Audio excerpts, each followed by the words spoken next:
Itu Itu yang di kalau Al-Haram itu. Al-Haram perayaan itu sekarang Yahudi, Pak. disengketa. Itu Apa? perayaan Yahudi, Pak. Itu kawasan merah itu penuh banget dengan orang, Pak. Dan yang di sebelahnya itu juga kadang kalau hari raya Islam juga penuh orang di situ. Jadi kadang yang buat masalah, Pak, orang-orang yang ekstrim itu, Pak, yang ngaku Palestina, padahal sebenarnya di situ adalah semua adalah warga Arab yang ber-KTP Israel gitu, Pak. Jadi mereka masuk ke situ bikin gara-gara, suka naik itu ke tembok, dilemparin tuh. Itu orang-orang Yahudi yang lagi sedang sembahyang di situ. Ya, yang lagi sembahyang di samping, sebenarnya di samping Al-Aqsa, tetapi kebetulan namanya tembok ratapan. Betul. Tapi betul. jangan salah bahwa Al-Haram Asy-Syarif itu Al-Haram Asy-Syarif itu buat orang Muslim itu tempat suci juga. Tapi yang namanya kalau orang Yahudi bilang namanya Temple Mount, Temple Mount. Itu kan lucu itu jadinya. Tempat itu memang yang satu tempat namanya dua gitu Pak Hendro ya. betul. Ya. Dan tempat itu satu kiri satu kanan dia buat dalam. Tempat itu dari Tembok dulu yang jaga itu polisi Israel. Tempat itu dari dulu yang jaga adalah polisi Israel. Sekarang mereka Hamas itu bilang polisi Israel itu pergi supaya nanti diurus mereka gitu. Boleh saya Israel nggak luruskan mau. sedikit. Boleh saya luruskan sedikit. Dulu ada perjanjiannya yang jaga masjid itu adalah tentara dari Jordan, Pak. Tapi belakangan karena itu udah diambil alih oleh negara Israel, jadi sekarang yang jaga di situ sekarang adalah tentara Israel, Pak. Dan yang boleh polisi Israel. pintu yang boleh masuk ke situ, Pak, itu di ujung sana, Pak. Kan ada pojok itu yang warna biru tuh hanya satu, boleh pintu paling belakang masuk ke situ, Pak. Di tempat lain nggak boleh masuk. Masuk ke Masjid Al-Aqsa, Pak ya. Jadi di sebelah utaranya Dome of Rock ya. Sebelah utara Dome of Rock. Iya. Utara Dome of Rock kan. Yang kawasan Muslim itu kan yang biru kan. Sebelahnya kawasan Muslim itu. Kawasan Muslim itu ya penduduk situ, Pak. Rumah-rumah orang Muslim, Pak. Betul, Pak. Ya, utara di situ ya. Betul. Saya boleh tanya nggak, Pak Paul? Saya mau tanya ini. Keluar masuk ke Masjidil Aqsa. Ini saya dengar informasi, ya apa benar apa enggak? Karena saya memang sudah merindukan sekali, saya pengen ke sana. Tadinya udah kita siapkan, tahu-tahu kena PSBB ini, COVID ini. Apakah benar bahwa bait suci Tuhan, ya, bait suci Tuhan itu tempatnya itu di bawah Masjid Al-Aqsa? Bukan, Pak. Bukan, oke lah. Itu kalau agak bukan nggak apa-apa. ke barat lagi, itu nanti ada tempat. Jadi banyak orang, teolog-teolog yang lama dan para tur leader. Oh, itu di bawahnya itu Dome of the Rock. Bukan di Al-Aqsa tapi di Dome of the Rock itu ya. Di Dome of the Rock itu adalah tempatnya mesbah Bait Allah. Oh, bukan, itu masih agak ke barat lagi. Nanti ada yang namanya Golden. Oke. Yang menjadi masalah sekarang bahwa saudara-saudara kita yang Muslim ada di Indonesia atau di seluruh jagat raya ini menganggap bahwa bait suci itu ada di bawah Masjid Al-Aqsa. Nah, itu bukan. Yang sedang sekarang digali untuk membangun bait suci ketika bait suci itu zaman Raja Sulaiman. Bukan. Agak ke barat lagi. Ya, ini kan konflik paradigm. Ya, sudah konflik paradigm. Nah, jadi sehingga ya itu tadi mereka kan ingin mempertahankan Masjid Al-Aqsa itu. Tapi inilah yang beredar. Makanya kita harus membuka kebenaran itu. Tetapi yang bisa membuka kebenaran itu adalah mereka-mereka yang ada di sana dong, yang lebih tahu. Jadi begini, saya punya rekan, ya, walaupun saya dipanggil guru terus sama dia, Bu Koni. Bu Koni Rakundin itu dia ramah di Israel. Hampir setahun lebih dia mendalami bagaimana politik Israel, budaya Israel dan sebagainya. Bahkan dia sempat meminggul salib loh. Ikut meminggul salib, dia mengikuti Dolorosa Jalan Dolorosa itu dia. Via Dolorosa. Nah, kalau memang dia mau, coba nanti saya telepon dia besok. Kapan kita mau membicarakan ini lagi? Dia lebih tahu itu tentang Israel. Boleh karena tuh. Sekalian Dia cerita mendalami masalah betul itu. ini militernya, alutsista kita Iya itu. dong. Pak Ya, Jenderal, nanti itu bicara- dia Pak Jenderal waktu kemarin dia dipanggil sama Rudi atau dia ngobrol dengan Rudi Kampri, dia mau Pak. Kalau sama Pak Tobing pasti lebih mau lagi dong. Ya orang Bukan, saya cara satu di- tim Beliau kok. ini kan salah pengamat militer juga kalau nggak salah, dan beliau itu salah satu yang merekomendasikan untuk membuka hubungan diplomatik Indonesia dengan Israel kalau nggak salah ya. Ya. Betul. Nah, saya kebetulan satu komisi sama dia di komisi strategi budaya mufakat budaya Indonesia yang dipimpin oleh Radar Pancadhana. Jadi kami satu tim sama dia. Cuman sekarang ini karena tahun ini karena kita PSBB kita tidak pernah kumpul lagi. Selalu membahas masalah-masalah bukan hanya dalam negeri, luar negeri itu kita bahas. Jadi masalah alutsista itu kalau dibongkar ya, itu kalau dibongkar itu waduh banyak pejabat elit yang kena itu. Nah, Mr. M itu siapa tuh Pak Jenderal? Saya nggak bisa buka lah kalau itu. Tapi kalau umpamanya kelompok ini bertanya bagaimana sebenarnya kalau kita memilih alutsista, ya memang kan sudah saya katakan sama Pak Paul. Ya, saya sekolah masalah itu. Nah, kesalahan orang Indonesia ya itu tadi. Kalau Bu Koni dia bilang begitu, gampang sekali sebenarnya mencari itu.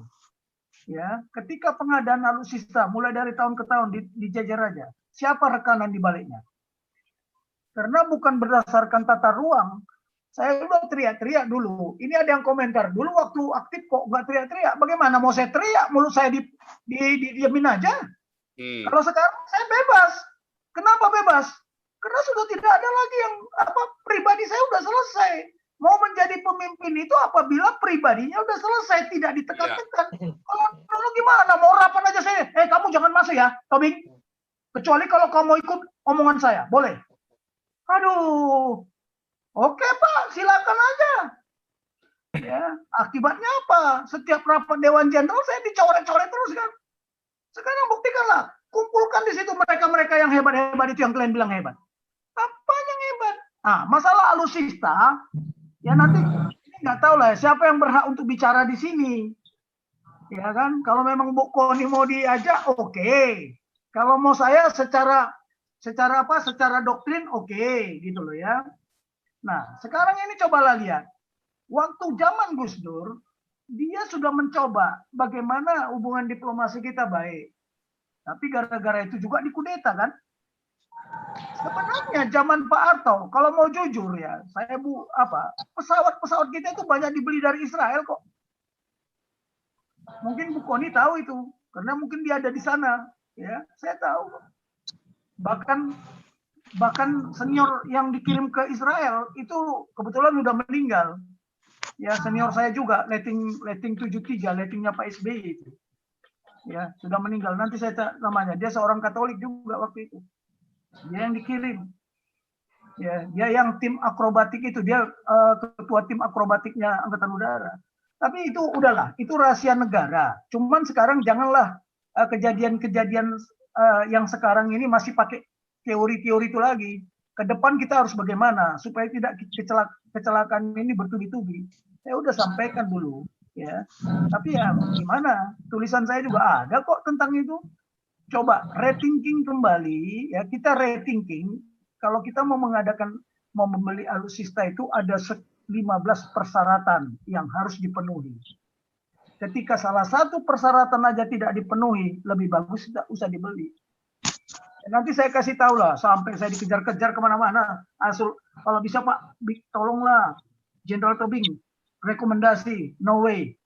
Karena saya nggak mengorbankan rakyat saya, dan saya nggak mengorbankan anak buah saya.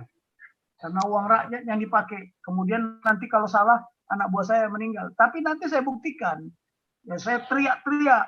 Di mana teriak di China, di Haikou itu. Ya, kenapa senjata yang dijual ke Indonesia KW-100? Wah, kaget semua itu. Nah, setelah saya ngomong nanti kita lihat tuntutannya. Tanggal berapa saya? Setelah itu, gimana Pak Butet? Kasih Pak Paul 10 tahun yang lalu 402 Bapak sudah sebutkan tidak layak, tidak ada yang mau dengar. Itu kan Bapak tulis itu Pak. Sekarang beginilah ya, senjata alutsista buatan Jerman diperbaiki di Korea, ya nggak bener lah. Teknologi, mohon maaf, bukan saya mau. Udahlah, itu nanti kalau dibongkar nggak enak. Biar aja nanti Bu Poni aja yang bongkar itulah. Sudah ada Bu Poni kok. Ya. Tertulis loh, Pak. Jadi begini aja lah, Pak Paul. Ya, mohon maaf.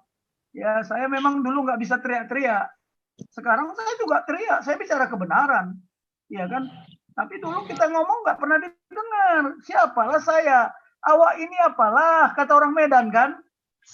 Nah, karena yang didengar itu yang pangkatnya lebih tinggi. Kalau junior tuh nggak boleh ngomong. Tapi ya sudahlah, kita buktikan sekarang, gitu aja lah. Mumpung sisa umur ini sudah sepuh, gitu ya. Oke, kira-kira itulah yang mau saya sampaikan, Pak Paul.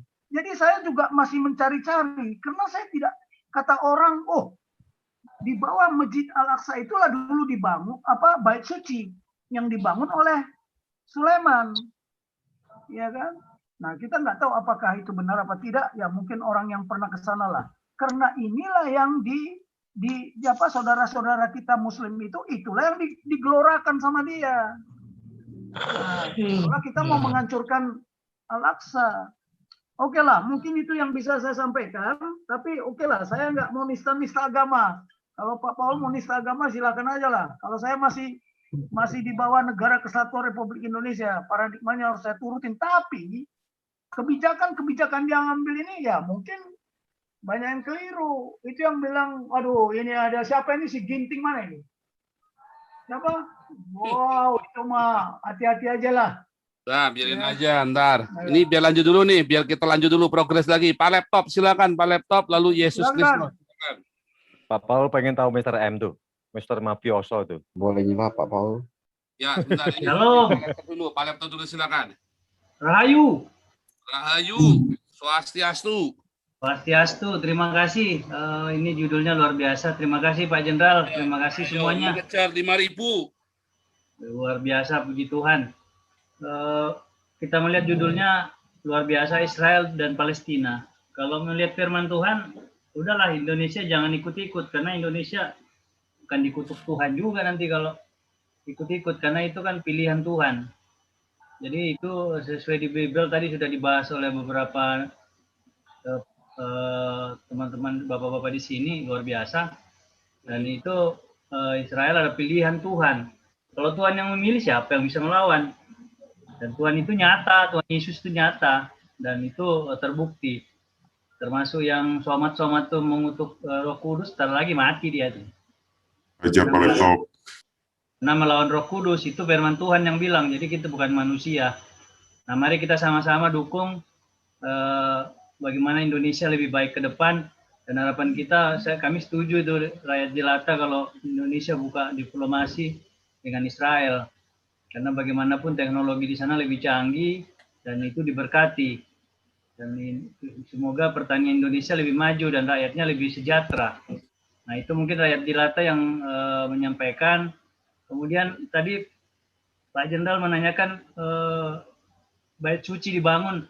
Kalau nggak salah saya pernah dengar seorang hamba Tuhan ngomong bahwa tidak ada rumah ibadah yang akan dihancurkan apabila bait suci dibangun.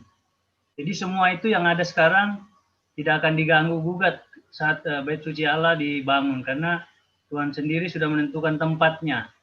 Di sebelahnya, tadi dibahas di peta itu di sebelahnya. Jadi tidak ada di bawah masjid itu akan ada bait suci, tidak. Jadi masjid itu tidak akan dihancurkan. Tapi bait Allah akan berdiri sendiri oleh yang didirikan oleh Tuhan sendiri. Terima kasih. Ya, oke, coba lihat komentarnya si UAS itu. Lihat komentar dia kemarin kalau nggak salah. Dia komentarnya itu kan, bahwa di Masjid Al-Aqsa itu akan dibangun, di bawah Masjid Al-Aqsa akan dibangun bait suci itu. Nah, dia itu bilang orang bodoh, nggak ada itu. Itu provokator itu, tidak. Itu tidak. Tuhan sendiri. Di sebelahnya. Jadi tanahnya kosong itu.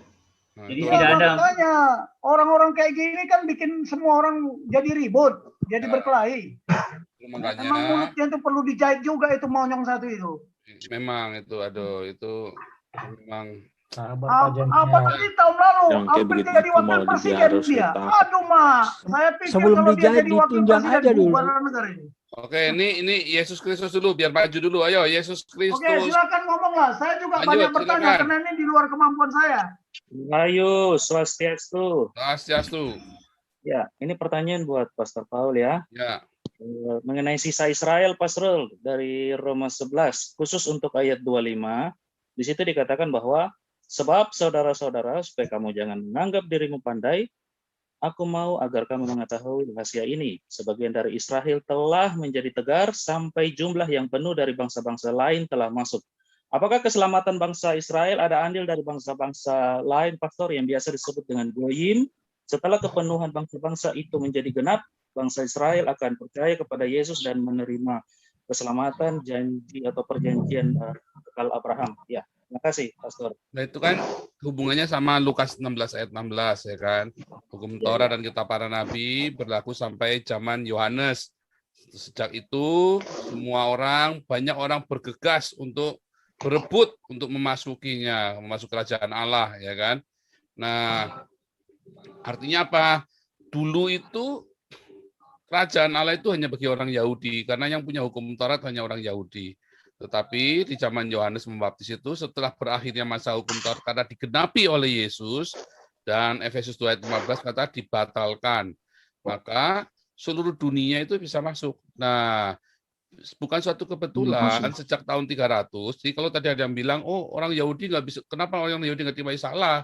Setelah tahun 300 tidak ada satu orang Yahudi yang jadi Kristen. Mengapa?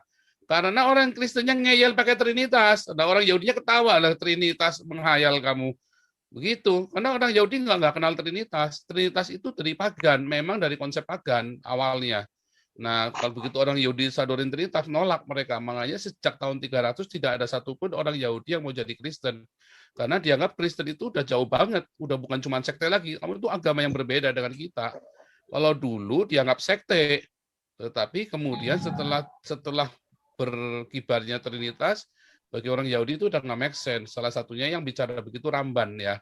Ramban, Rabai Moses ben Nachamides. Ramban juga bilang itu nggak masuk akal.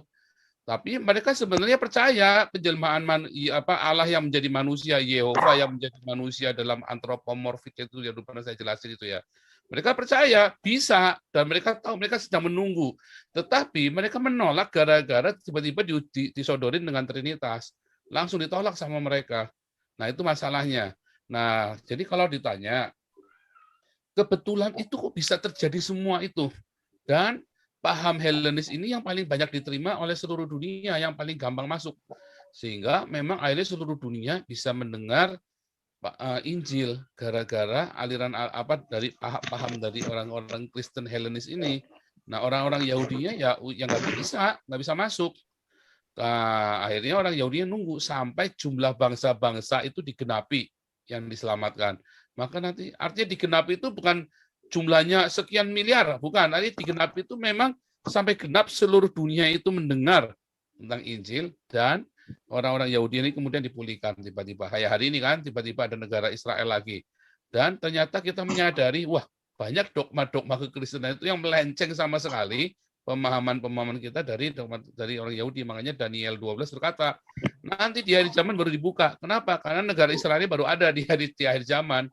2000 tahun lenyap dari muka bumi negaranya itu Israel. Sehingga banyak orang nggak mengenal tentang Yahudi itu seperti apa. Nah, itu yang dimaksud seperti itu. Nah, nanti di akhir zaman itu benar-benar di zaman kita ini, maka nanti akan ada pertobatan orang-orang Yahudi karena mereka sendiri mengakui bahwa Yehova pernah menjadi manusia dan akan menjadi manusia. Karena yang namanya Mesias itu harus benar-benar manusia. Harus benar-benar manusia, walaupun itu Yehova sendiri, tetapi harus benar-benar manusia. Itu sebenarnya paham yang benar, karena Yesus selalu berkata, aku anak manusia. Walaupun Yesus adalah Sang Yehova itu sendiri, tetapi selama di muka bumi, Yesus selalu berkata, aku ini anak manusia. Nah, itu yang baru nanti dimengerti oleh orang Yahudi itu di akhir zaman. Baru akan dibukakan selubungnya itu. Dan orang-orang Yahudi itu nanti akan diselamatkan. Makanya dua saksi Allah itu di awal saya bilang, dua saksi Allah itu bukan Elia, bukan. Itu adalah orang Yahudi dan orang Kristen. Karena yang satu punya the commandment of God, yang satu punya the testimony of Jesus Christ. Wahyu 12 ayat ke berapa yang ayat yang terakhir itu. Ya, jadi jelas. Nah, itu yang dimaksud seperti itu yang di Roma 11 itu. Itu ya, Pak Yesus ya. Iya, Pastor. Semoga cukup paham. Ini lanjut dulu ya, Satya Kasih silakan. Pak Paul, boleh izin nanya soal kebangsaan? Ada tambahan dulu ya sebentar. Makanya Islam itu adalah anti dari Alkitab kita, antinya, kebalikannya, kontrarinya. Islam itu